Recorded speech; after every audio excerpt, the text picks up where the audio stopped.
Welcome to Killer Women with your host, bestselling author Danielle Girard. The Killer Women Vodcast is pleased to be a part of the Authors on the Air Global Radio Network.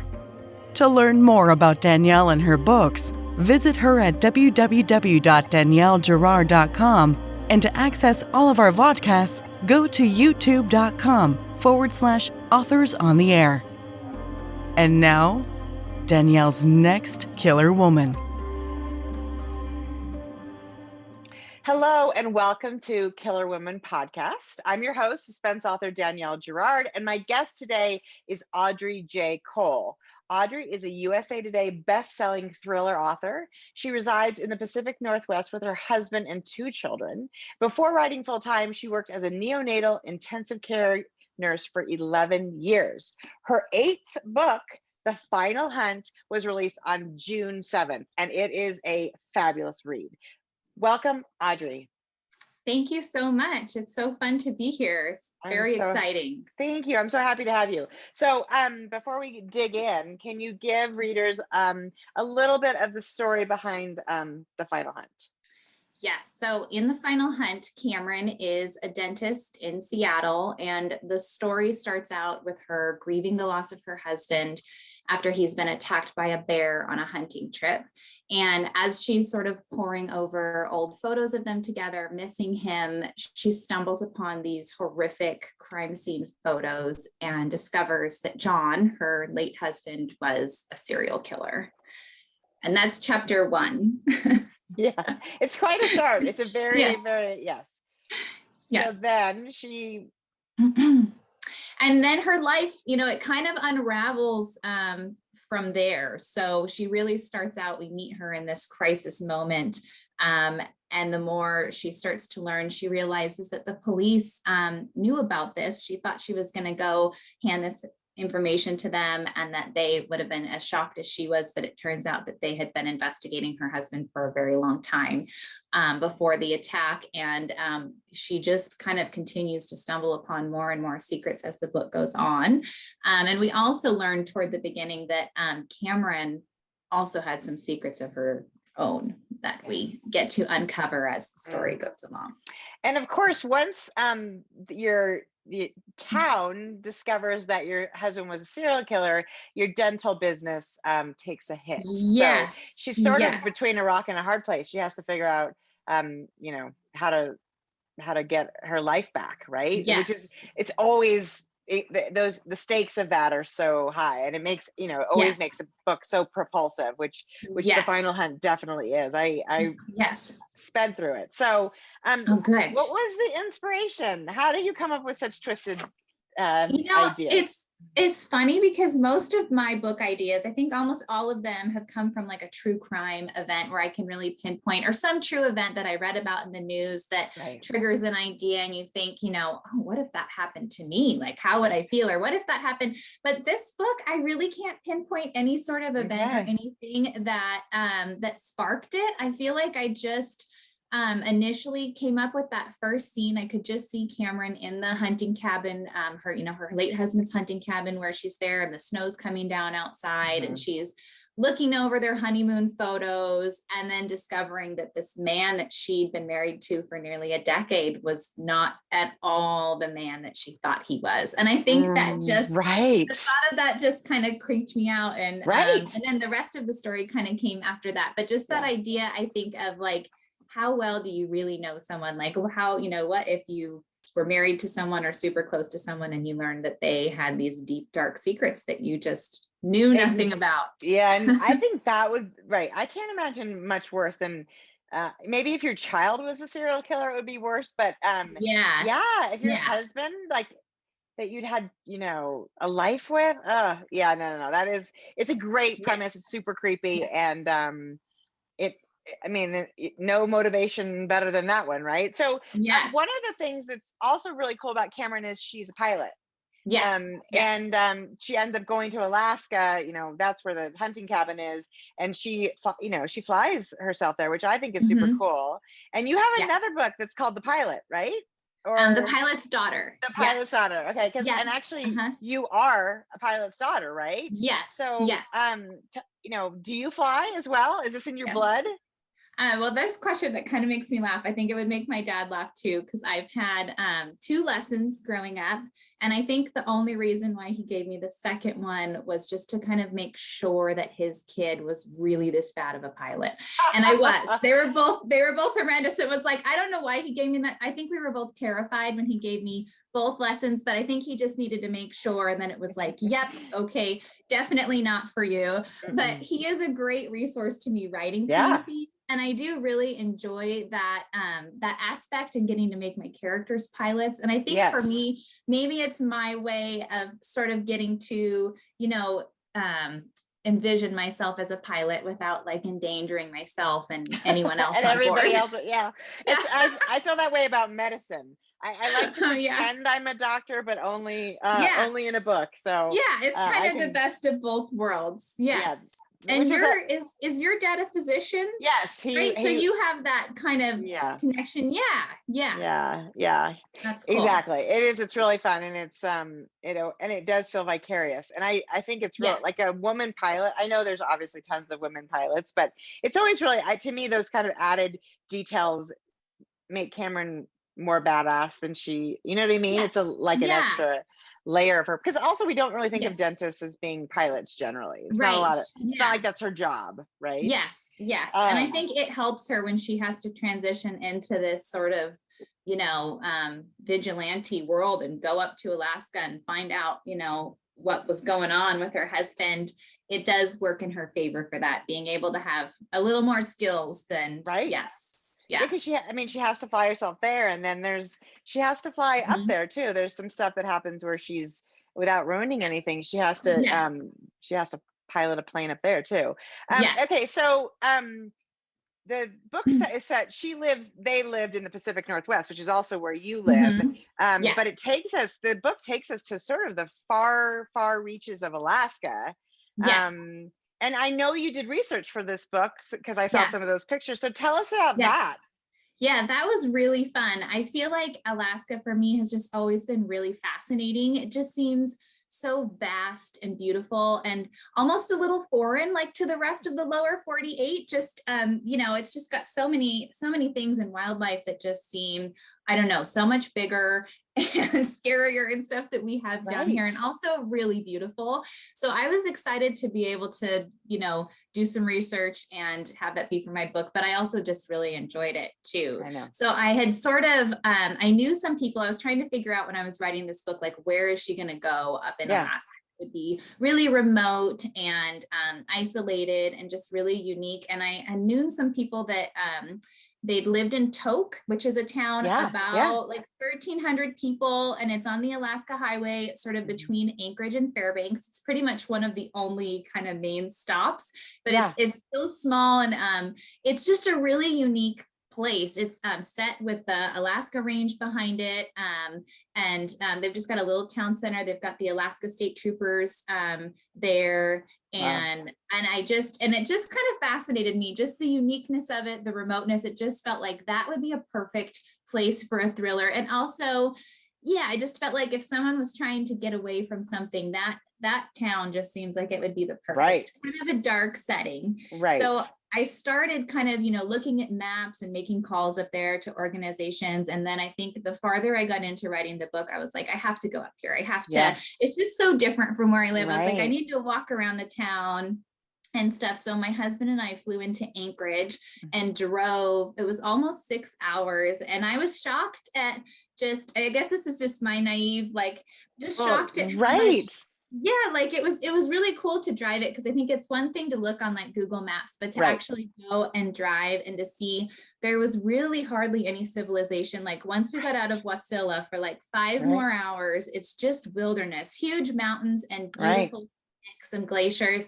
And so it made me realize like how really remote this place was and how great of a setting I think that is. My husband and I, when we were newly married, we had poorly chosen vehicle, a Honda Accord without even it only had a donut spare.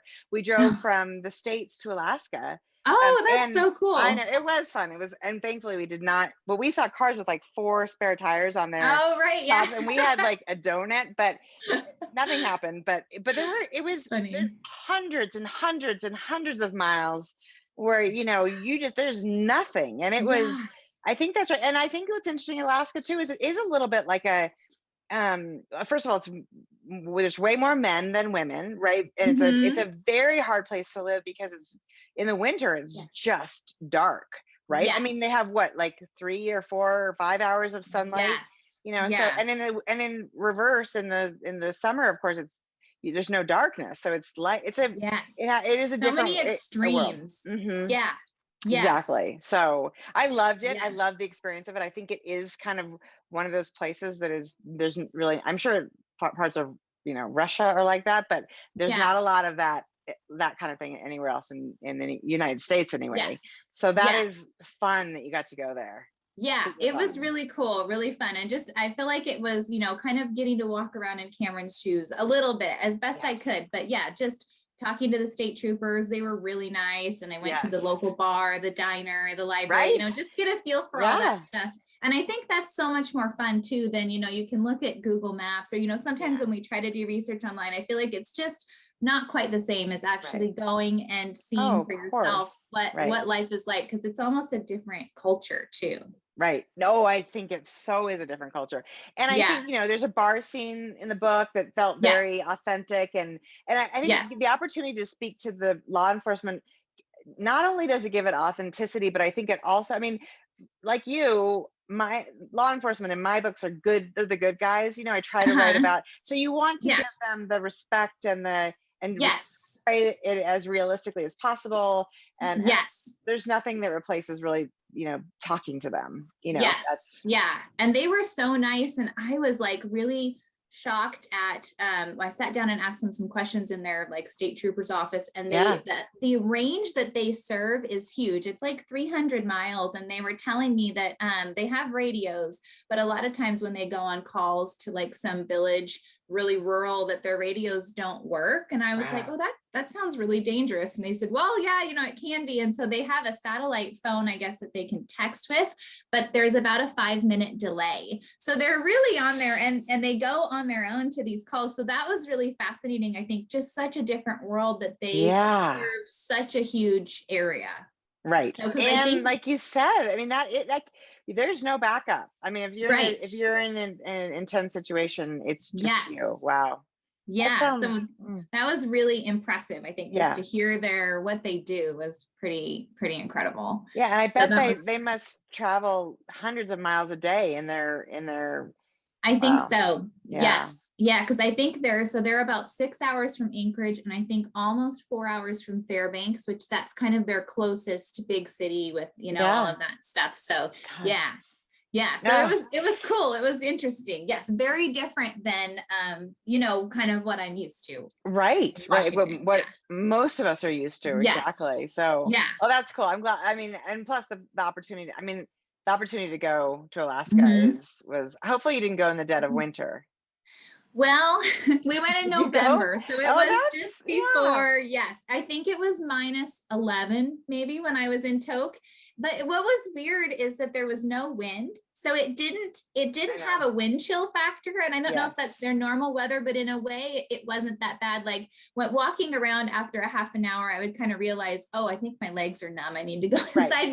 But you weren't getting hit with a cold wind. It was kind of protected. I don't know. So. Well, it's not as damp. Like where you live, it's damp, and that always makes you feel colder. I think. So it was a different cold. So that was interesting. And my book takes place, it's kind of, I think it's January, February, if I'm remembering right. So it was kind of good that there was some snow, but I think we hit it before like really heavy winter was setting in, because it was, just a little snow on the ground. It was, to them, it was probably, just a nice balmy, mild fall. Yeah. Can you imagine what it's like if that's November -11? Yeah. That's probably, and I'm a Montanan, and that sounds like too much for me. Yeah. So. Yeah. So you also have a background as in the neonatal intensive care unit. So that brings, that must bring a whole nother sort of richness to your books. Can you tell us, well, first of all, that's an incredible job and it can't have been very easy. Thank you. Yeah, I did really love it. I felt really fortunate to be able to work in that area of nursing. It was definitely really cool and rewarding. Yeah, it was really great. Yeah. And then in terms of sort of speaking to when there's like, when you're killing someone, for instance, Yes. where to put the knife and does that sort of medical background help? Yes, I think it does. And I feel like I still do a lot of research with the whole sort of forensic medicine part, when you're writing about an autopsy scene or medical examiner, or like you said, a murder scene. But I do feel like it helps my understanding maybe go a little bit quicker. Having that medical background is definitely a help. And so I feel like most of my research for my books ends up being probably not medical related. And with the Final Hunt, that was really fun. I don't know about you, I feel like it's so much more fun to talk to somebody who's an expert in what you need to know, versus Googling things. And so I had a lot of fun. I talked to a wolf expert for a couple hours, and the state troopers in Alaska, and my editor grew up in Wisconsin riding snowmobiles and ice fishing. And so I kind of used him as my consultant for some of that stuff, which was, so that was really fun. And I have there's a Seattle homicide detective who's helped me with all my books.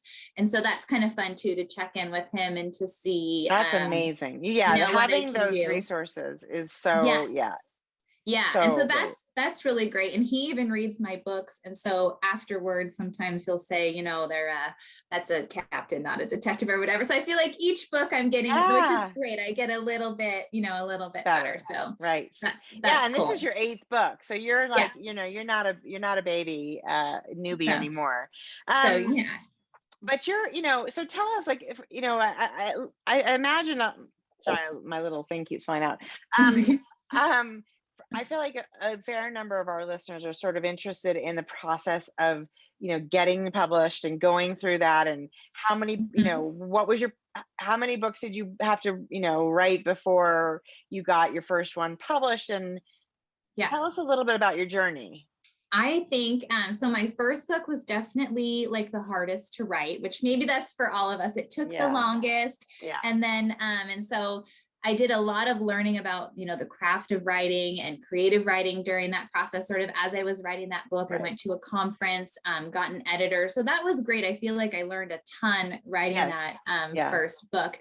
And I was thinking though, my advice is just too, that I think every book that you write, there's a learning process that goes on. So I think that, if you're able to consistently keep writing and keep honing your craft through even listening to podcasts, other authors, going to conferences, books, even I think reading in the genre that you're writing in, not so that you can copy those, but I just think that there's almost a subconscious learning process going on there of just knowing what the market is so that you can be unique, but still sort of fit in with that. And so I think just being consistent in the writing process, that every book, I hope with every book I do something a little bit better than the book before. Because I think that with every book, there's some sort of learning process that goes on there. And so it's just a long game. And so I think that just being consistent and, not giving up and continuing to learn, I think that eventually then, you're going to have success when you can do that. Yes, I think that is great advice.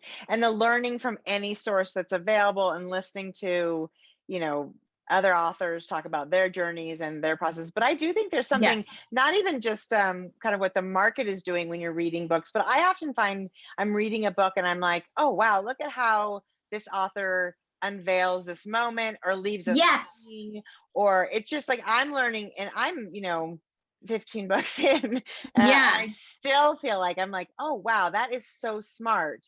So it's kind of like diving into that secret sauce, and you're just learning of, the different ways that you can, that you can do things. And I think sometimes even that just clicks something in your mind for, I could do something like that in my book, but only different.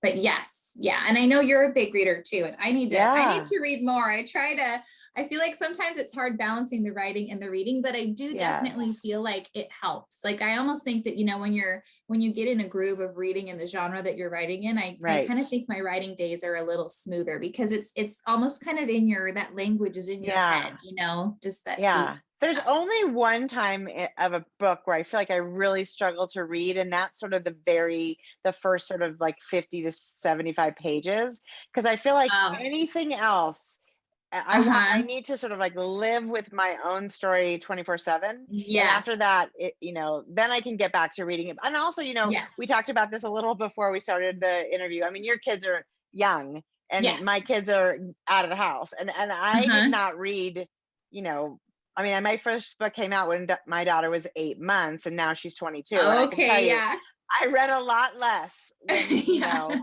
I was writing books and they were little. So you'll get there. You'll get there. You've got some time, but you'll get there. Good. Absolutely. So, well, this is so exciting. So, okay, tell us, what are you working on next? Also, maybe give us a little background. Are your books all standalones? Do you have a series? I have a mix. Yep. So I wrote, I have an Emerald City thriller series. That's right, and so they're all kind of set in Seattle. I have a few different detectives within the series, and I try to write each one so that they can be read as a standalone, even though they're a series. But so you could pick up book 4 and nothing would be spoiled. Each one is its own case that's solved by the end. Right. But I do have some carryover in the detectives' personal lives, like if you wanted to start at the beginning. Yes. And then my last 2 books have been standalone. So The Pilot's Daughter is a standalone, and The Final Hunt is a standalone. So, and I'm hoping to do another Emerald City thriller next year. I feel like I don't know, I get kind of attached to some of those characters and stuff. And so in my head, I at least have one more story there that I need to write for the Emerald City thrillers. And then because I don't know, you kind of get attached after 5 books. And like, I think they need to come back. I feel that. Yes, they're still going on in my head. So I'm going to work on that. And that's fun because I think it's almost like a writing break when you do that, because you've already built this world and these characters. It's easier to kind of pick up because you feel like this is like old friends. Like we're just going to, continue this on. So a little less research, I feel like, for just setting the book up. And then I'm currently writing a thriller in Seattle in 1942, which is a standalone. Wow. Okay. And it's my first historical piece. So that part is a little bit different, but it still has the same feel of the rest of my books. Like it's, I'm hoping it's still going to be a very fast paced thriller. And so that's been really fun to do that. And I'm excited for that book coming out. And the research for that has been really interesting too, which is different than my other books. So I'm hoping I think I'm at about 50,000 words on that one. So getting close, about 3/4 of the way of the draft, and then we'll go through. But so that's been fun. Like that's been definitely, like, it feels like a different world that I've immersed myself into that. And so that's cool. And do you think that book will be out this year or early next year? Probably next year. Probably next year. Yeah. Yes.